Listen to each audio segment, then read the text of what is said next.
Welcome to Vin School's video training on teaching grammar communicatively. This training is developed with the aim of shedding light on pedagogical aspects of grammar teaching and providing some useful tips for effective delivery of a grammar lesson. More specifically, by the end of this training, teachers will be able to: first, explain some problems prevailing in grammar classes. Second, identify the key features of a communicative language class. Third, present key approaches to teaching grammar. And last but not least, plan effective communicative grammar lessons.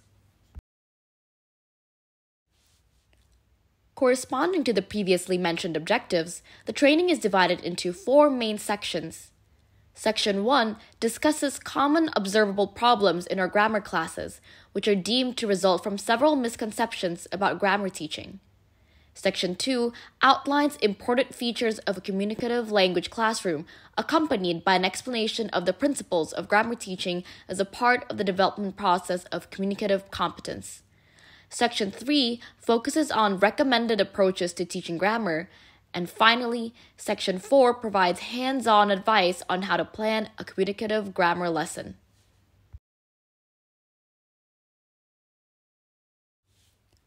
Let's start with the first section, common problems in grammar classes. Undoubtedly, teaching grammar has never been unchallenging.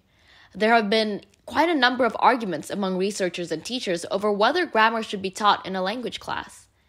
Despite all the debates about the necessity of teaching grammar, the fact remains that we cannot use language without grammar. Perhaps the problem is then not grammar itself, but the way teachers perceive grammar instruction and the way they deliver it. Let's look at a few misconceptions which allegedly lead to existing problems in grammar classrooms.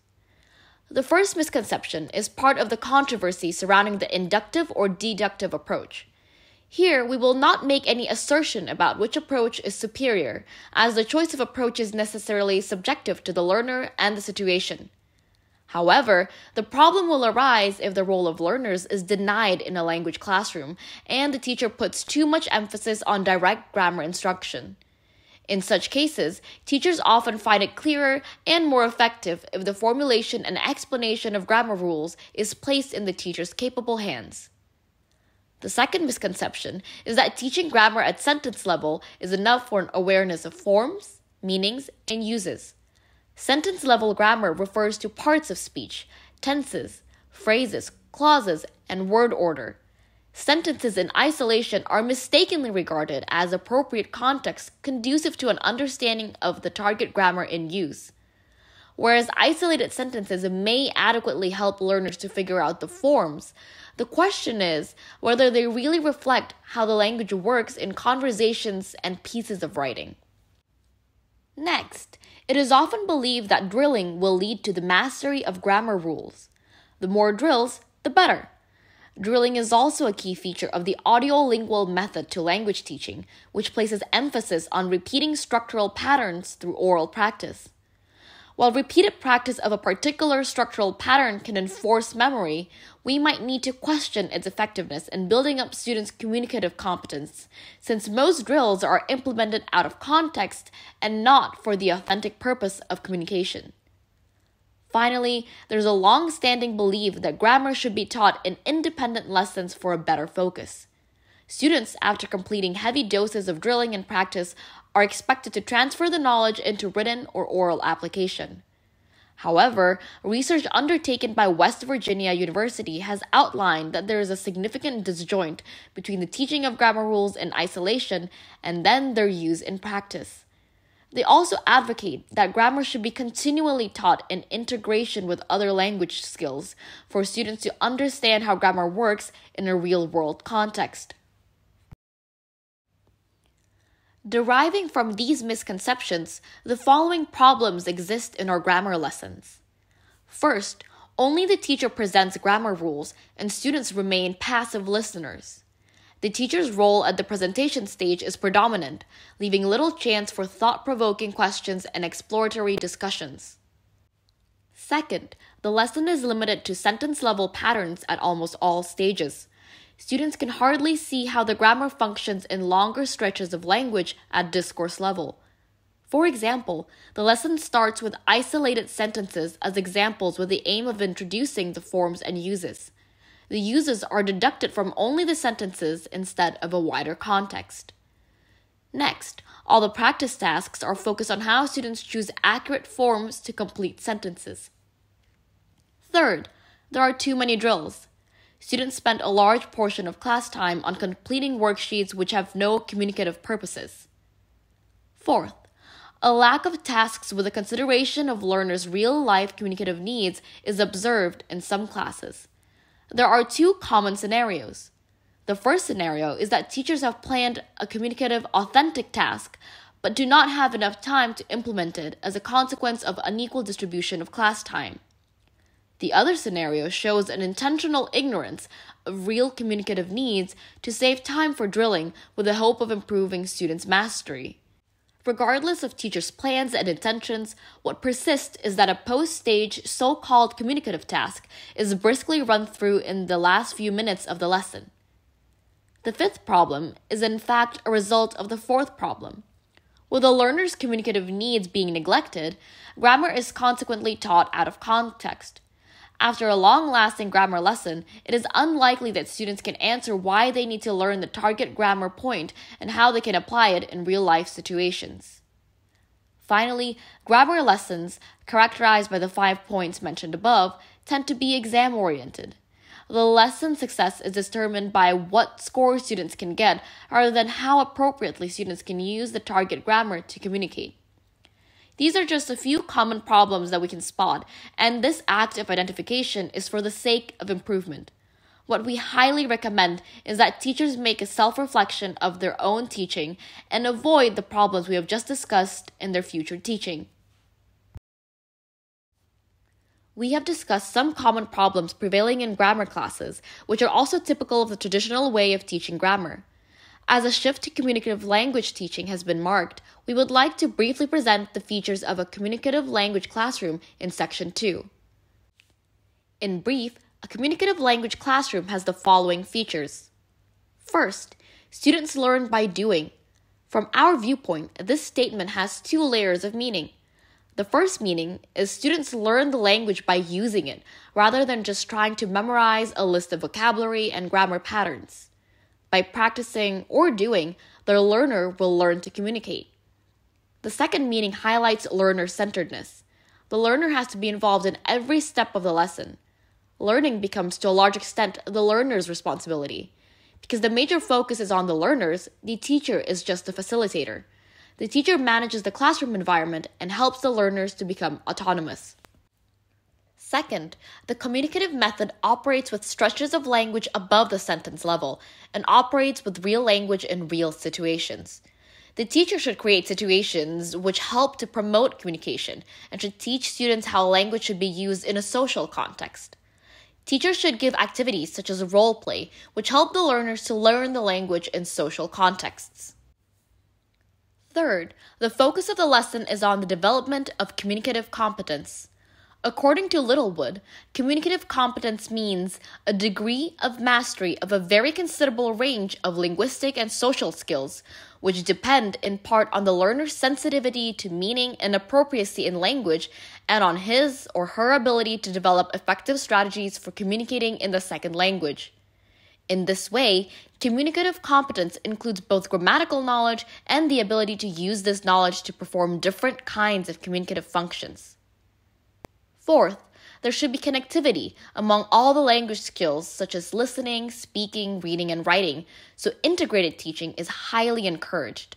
Language cannot be learned through rote memorization, and neither can it be learned in isolation. Richards and Rogers state that the target linguistic system will be learned best through the process of struggling to communicate. So, when it comes to grammar teaching, we should bear in mind the following principles. First, grammatical competence is part of communicative competence.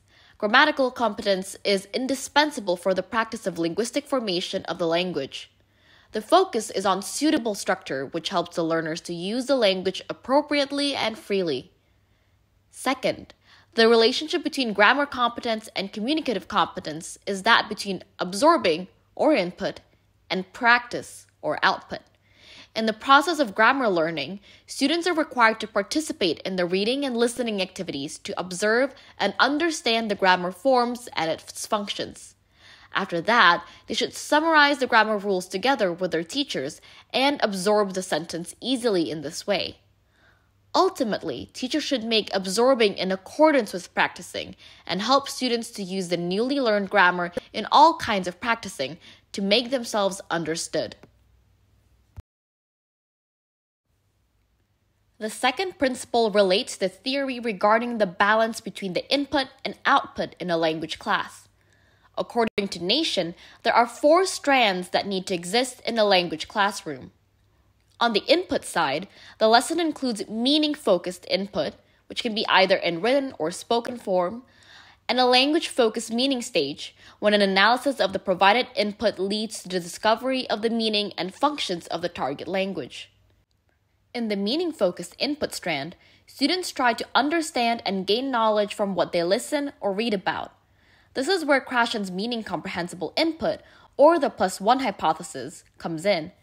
This means when students aim for input, they should listen and read materials which are just above their current level, in the sense that unknown language items are understood through context clues and background knowledge.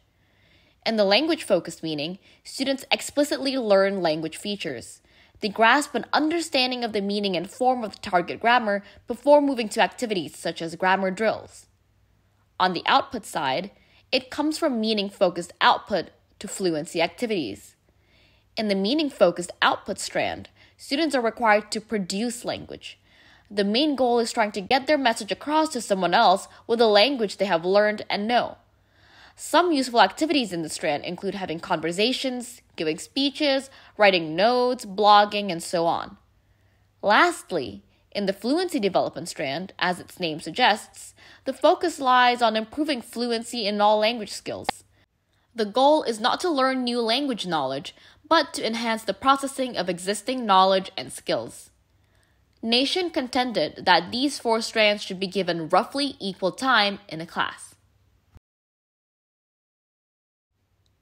We have gone through the significant features and principles of a communicative language class. In the next part, we would like to present 3 highly recommended approaches to grammar teaching, including teaching grammar in context, consciousness raising, and communicative tasks. Teaching grammar in context is the first approach we would like to discuss in detail. Context here is understood as language in stretches of discourse, so the phrase in context refers to the embedment and integration of grammar teaching in other aspects of the curriculum rather than a standalone activity. According to Harmer, the teacher's chief task when teaching grammar is to show the students what the language means and how it is used, and must also show them what the grammatical form of the new language is and how it is said and written. Let's look at 2 examples where 2 teachers want to teach the present continuous. In the first example, the teacher provides 3 sentences which are all written in the present continuous but bear no relation to each other in terms of meaning. In the second example, the teacher shows a photo and describes the activity of people in the photo. In your opinion, which example indicates a better way to introduce the present continuous? Which provides meaningful context which helps students easily deduce the meaning of the tense? You can stop the video in half a minute and think of the answers to these questions. Alright, let's analyze the examples together. The 3 sentences in example 1 are fine in the sense that they show how the present continuous is formed.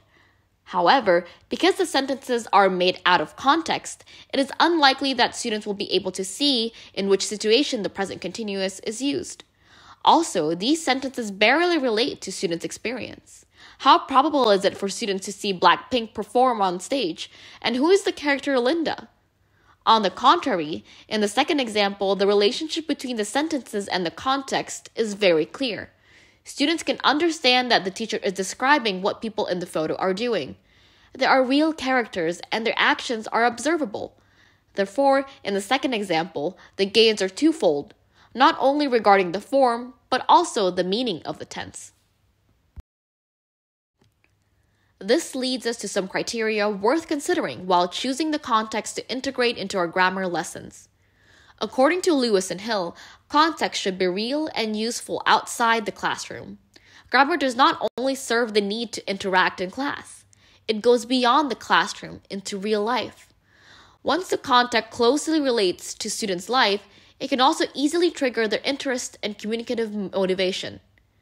Next, exists that context should provide the background for a lot of language use so that students can use the information not only for the repetition of model sentences, but also for making their own sentences. For such an achievement, the context should be comprehensible and should provide lots of clues for the meaning of the target item. There should be more than one example of the item if possible, but not so many that the text sounds unnatural. Last but not least, the choice of context should depend on students' level of proficiency. It is unnecessary to always use authentic texts. Authentic texts are defined as any written or spoken text which is not made for the purpose of language teaching or learning. It seems that authentic text will benefit higher level students, whereas lower proficiency students will often need a text specifically prepared for the purpose of language learning. The global English textbooks provide many great examples which teachers can employ. Of course, it is not compulsory to adhere to the examples in the textbook. Teachers can create their own to suit their learners' interest and proficiency level. Now, let's move on to the second approach, consciousness raising. According to Ellis, consciousness raising means making students aware of the properties of a certain grammatical feature by highlighting them or helping students to note them in some way. Let's go back to the example about the present continuous we mentioned above. Consciousness raising might start with asking students to identify the activities of people. Students might read a model text and then circle all verb phrases in the present continuous form. Instruction then can move on to meaning with discussion to figure out what the tense is used for. In consciousness raising, teachers facilitate exploratory processes, and it is students who formulate and summarize the grammar rules. In 2003, Ellis provided a clear explanation of grammar consciousness raising tasks. According to Ellis, a grammar consciousness raising task is a focus task, which makes the language itself the content of the task. Looking at the example on the slide, we can see that prepositions of place, the target grammar, form part of the content of the task. In order to describe the location of the objects in the picture, students have to apply all of the linguistic knowledge related to location description.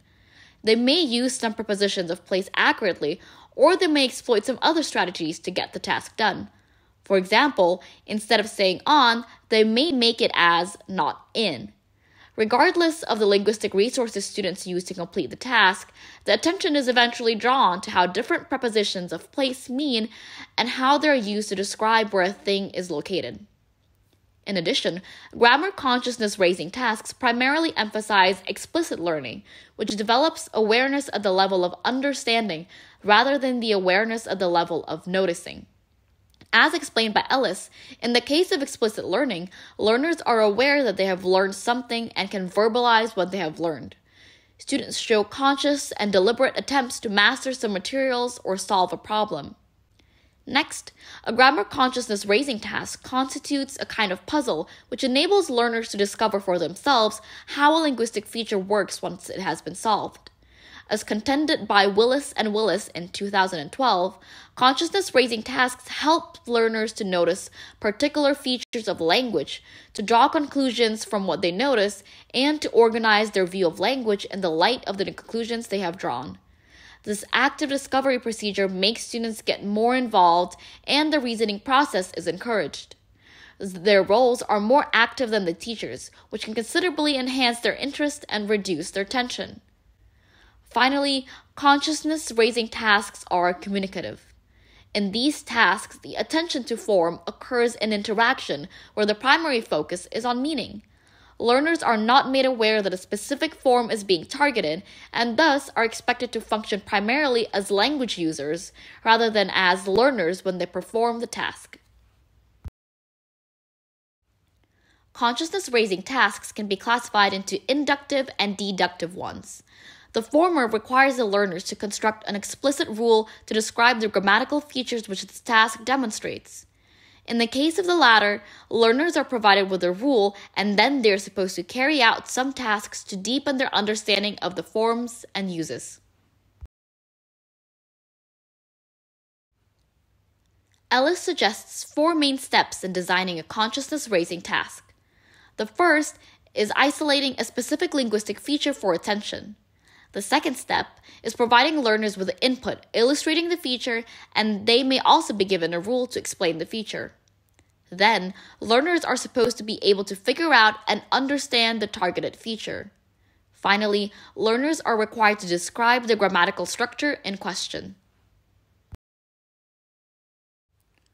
Let's look at one example of grammar consciousness-raising tasks. This is an inductive task. In the first step, the teacher needs to identify for and since as the focused attention of the lesson. Once the target linguistic feature is isolated, the teacher provides input. In this case, the input includes a table of information and several sentences describing the data in the table. All sentences are written in the present perfect tense, and they contain either for or since in the adverbial phrases. In the third step, the teacher designs some questions which require students to examine the examples, compare and contrast the uses of for and since in them. Through this process of comparing, contrasting, and analyzing, students are supposed to understand how for and since are used. In the last step, students are asked to draw conclusions about the uses of for and since, and they have to articulate the rules in their own words. This step is followed by an activity where students have to make sentences about themselves using for and since. It is to check whether students really understand and are able to use for and since accurately in sentences. We now come to the glass grammar instruction technique that involves the use of communicative tasks in grammar lessons. Simply speaking, a communicative task is a task which provides students with opportunities to use language to communicate no matter what form of communication the focus lies in. To add more meaning, it allows learners to practice a target grammar feature under real operating conditions. That is, learners need the opportunity to practice language in the same conditions that apply in real-life situations, in communication, where their primary focus is on message conveyance rather than on linguistic accuracy. If, in the consciousness-raising theory, grammar is treated as an object to be studied and tasks are directed at noticing and developing explicit knowledge of form-meaning mappings, then in the real operating conditions principle, grammar is viewed as a tool for engaging in effective communication. The communicative tasks are designed in an endeavor to achieve either situational or interactional authenticity. On the slide are just a few communicative tasks which can be used at any stage of the lesson.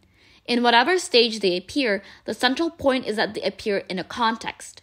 Teachers are encouraged to read and research more on useful communicative tasks for language classrooms, and sharing sessions of innovative ideas or good practices in the teachers' community are highly recommended. Let's look at some examples and explore how these communicative tasks can be used in different stages of a lesson. For instance, in the presentation stage, the teacher gives students a reading or listening text which contains the target structure. Students do some problem-solving tasks individually or in pairs or groups and discover by themselves what the pattern is and how it works in that context.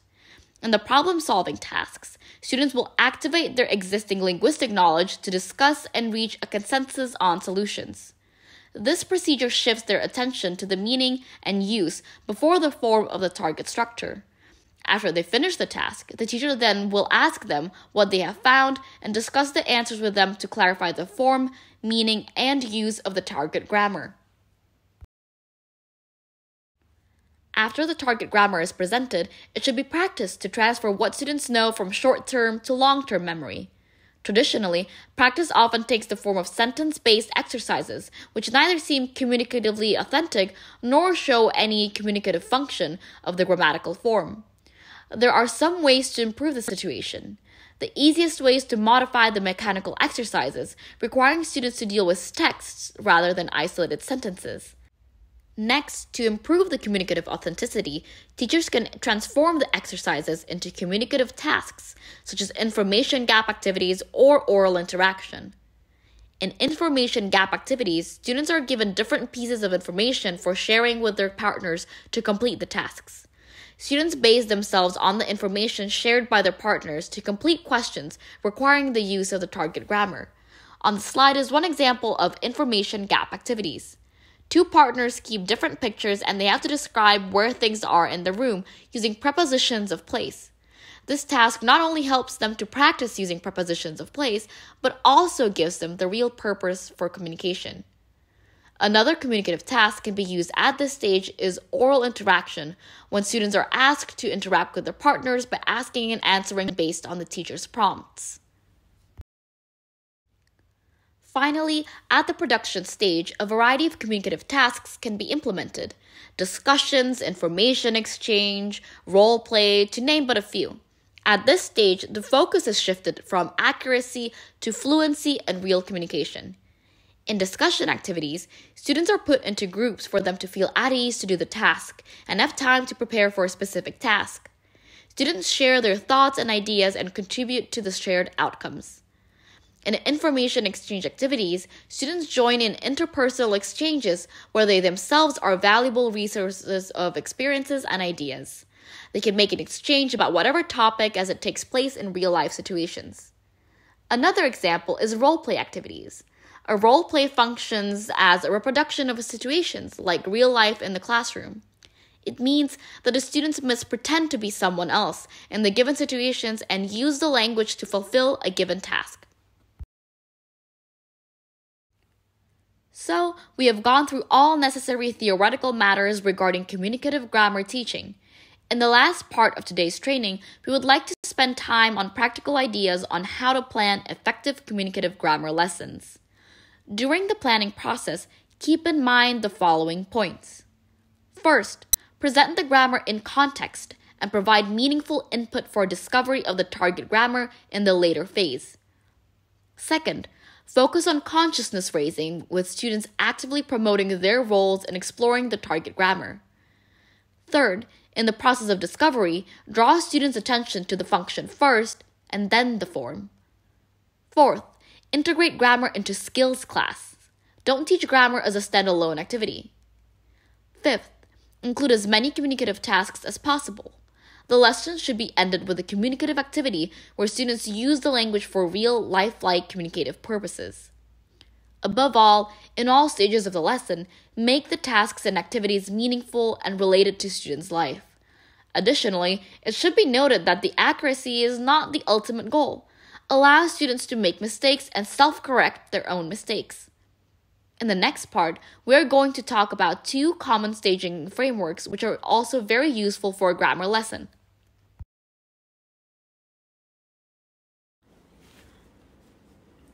The first staging framework is PPP, which stands for Presentation, Practice, and Production. The presentation stage is covered from Step 1 to Step 6. The lesson starts with an introduction to the topic and a provision of the target language and sample texts. Then comes the language-focused learning, when 2 or 3 model sentences, including the target feature, are highlighted. This is when the consciousness-raising process starts.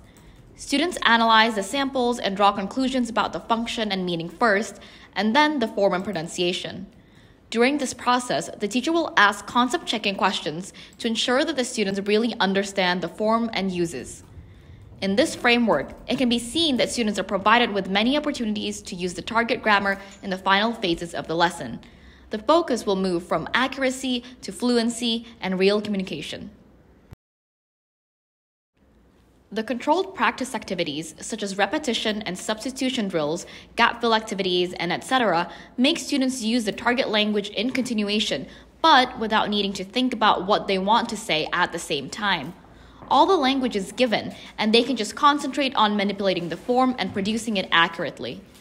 Semi-controlled activities follow, where the target language must still be used in continuation, but the rest of the language in each utterance is chosen by the learners.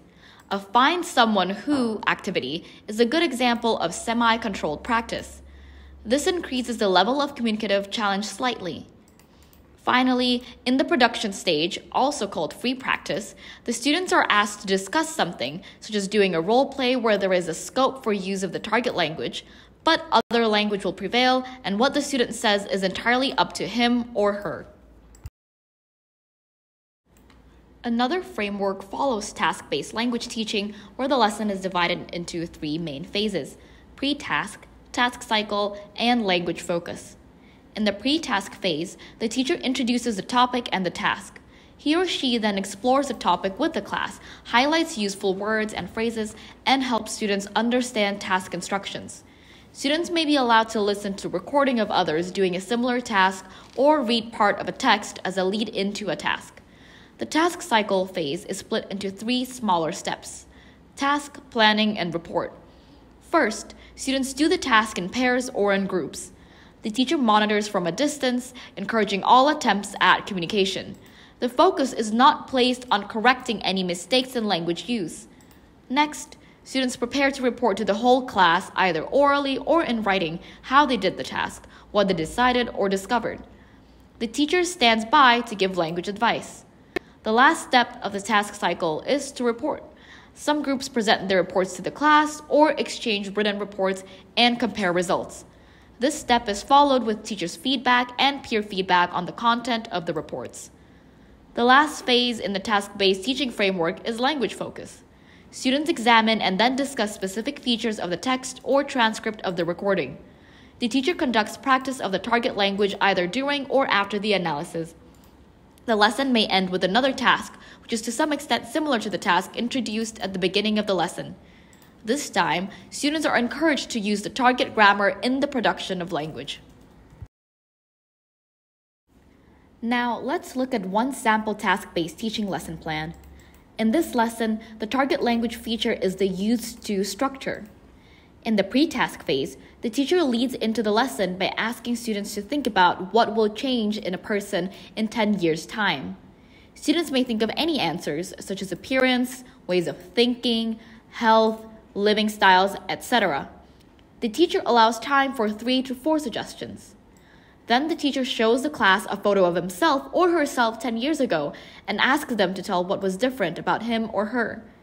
Students tell about any differences that they can notice by comparing the photo with the teacher at the present time. They can use any expressions to get their ideas across. After that, the teacher encourages students to make some more comments or suggestions about what else was different about his or her life. What is important throughout this phase is that the teacher shouldn't stop students for error corrections. The teacher's feedback should correspond to the meaning of what they say, not the form. In the task cycle, students work in groups of 3. First, they tell each other about their life 10 years ago. Next, in the planning step, students prepare a summary of the discussion to report to the class. They can write notes for the summary and must be prepared to report this orally to the rest of the class. The next step of this stage is to present the reports to the class. While one group makes a presentation, the other students listen and decide who has changed the most. The last phase is language focus. The teacher draws the student's attention back to the photo of himself or herself 10 years ago. The teacher then lets students listen to him or her do the same task that they did. After the listening, the teacher asks some comprehension questions to ensure that they understand the meaning of the talk. For example, what did I say about my hairstyle? What job did I do 10 years ago? And etc. After that, the teacher selects 2 or 3 sentences which contain the used to structure and writes them on the board. Use concept checking questions to make sure students understand the meaning of the sentences. The teacher may ask yes or no questions, such as, did I have long hair in the past? And do I have long hair now? From these questions, students are supposed to understand the meaning of the used to structure, which is to talk about states and habits that continued for a period of time in the past. Once students understand the meaning, the teacher goes on to distribute the script to the students and ask them to find other examples of how used to is used in a text. This step will help students realize the form from which they can formulate the rules themselves. Last but not least, some practice will help students reinforce their memory and understanding of the structure. The teacher can ask the students to write 3 sentences about what they used to do and 3 sentences about what they didn't used to do in the past. After they have finished their writing, they will check their sentences in pairs. The teacher can also elicit some examples to put on the board for feedback. Now, let's look at the Global English textbooks and see what is provided there. In this sample lesson, it starts with a listening or reading section. This section provides good examples of how the target language is used in context. It serves as the input. So after the comprehension tasks, the teacher can extract a few sentences from the text or talk which contain the target structure and direct the student's attention to it. The teacher will need to prepare some more activities or questions to develop the student's explicit knowledge of the target language. That is the process of consciousness raising, as we mentioned previously. The grammar box provided in the textbook will help explicitly explain the meaning and the form of the target language to the students. It depends on the teacher's approach and intention to decide when the grammar box should be presented. 1 or 2 controlled practices are often provided in the book. Of course, the teacher's responsibility is to adapt the exercises to suit the student's needs and proficiency levels. But remember not to overuse controlled practice, as it will rob the class of time for other activities with more meaningful communicative purposes. In the case of this sample lesson, a semi-controlled practice may be needed in the transition from accuracy to fluency. It highlights again the teacher's responsibility in adapting and creating materials and tasks apart from what is available in the textbook. Normally, a lesson in the textbook will end with a speaking or writing task in which the students can produce the language communicatively. Once again, it is good to make full use of what is provided in the book. Should the teacher like to adjust the communicative task to make it more closely related to the student's life, their initiative is highly welcome. To wrap up, there are 3 features that are expected to be observable in a grammar lesson. First, the CCC instructional techniques, which mean teaching grammar in context, including consciousness raising, and implementing communicative tasks. Second is the integrated approach, which highlights that grammar should be embedded in skills lessons, in other words, taught together with other language skills. Third is active learning, which means students should take active and prime roles in discovering and using the target grammar. In a few last words, we would like to emphasize that there is no best way to teach grammar, so teachers are encouraged to equip themselves with a variety of techniques and make a wise choice of instructional strategies based on their understanding of the students. Whatever strategies and approaches you apply, remember that the ultimate goal is to help our students to become effective language users, not just learners. On the slide is a list of references used in the process of developing the training content. This is the end of the training. Thank you so much for listening.